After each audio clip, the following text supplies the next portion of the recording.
السلام علیکم ہمارے چینل کے ناظرین، اس ویڈیو کی تفصیل میں جانے سے پہلے نئے آنے والے دوستوں سے گزارش کروں گا کہ اسلامی اور تاریخی معلومات پر مبنی ویڈیوز مستقبل میں دیکھنے کے لیے ہمارے چینل کو سبسکرائب کیجئے اور ساتھ موجود گھنٹی کے بٹن کو دبا دیجئے تاکہ آپ کو ہماری نئی آنے والی ویڈیوز آسانی سے مل سکیں۔ نیا سال منانے والے اور اس کی مبارکباد دینے والے اللہ کے نبی کی یہ حدیث یاد رکھیں: جس نے کسی قوم کی مشابہت اختیار کی وہ کل قیامت کے دن انہی میں شمار ہوگا۔ نئے سال کا تہوار عیسائیوں کا ہے، مسلمانوں کا نیا سال محرم سے شروع ہوتا ہے۔ سوال: کیا نئے ہجری سال پر ایک دوسرے کو مبارکباد دیتے ہوئے برکت کی دعا دینا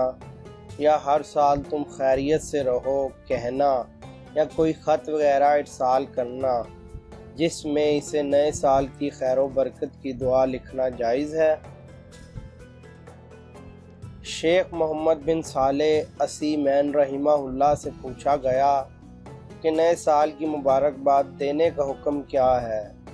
اور مبارکباد دینے والے کو کیا جواب دینا چاہیے؟ تو شیخ رحمہ اللہ کا جواب تھا: اس مسئلے میں صحیح یہی ہے کہ اگر کوئی شخص آپ کو مبارکباد دیتا ہے تو اسے جواباً مبارکباد دو،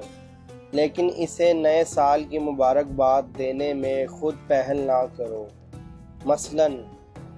اگر کوئی شخص آپ کو یہ کہتا ہے کہ ہم آپ کو نئے سال کی مبارکباد دیتے ہیں تو آپ اسے جواب میں یہ کہیں: اللہ تعالیٰ آپ کو خیر و بھلائی دے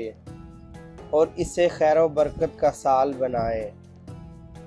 لیکن آپ لوگوں کو نئے سال کی مبارکباد دینے میں پہل نہ کریں، اس لیے کہ میرے علم میں نہیں کہ سلف رحمہ اللہ تعالیٰ میں سے کسی ایک سے یہ ثابت ہو کہ وہ نئے سال پر کسی کو مبارکباد دیتے ہوں، بلکہ یہ بات بھی آپ کے علم میں ہونا ضروری ہے کہ سلف رحمہ اللہ تعالیٰ نے تو محرم کے مہینے کو نئے سال کی ابتدا نہیں بنایا، بلکہ یہ تو عمر رضی اللہ عنہ کے دور خلافت میں شروع ہوا۔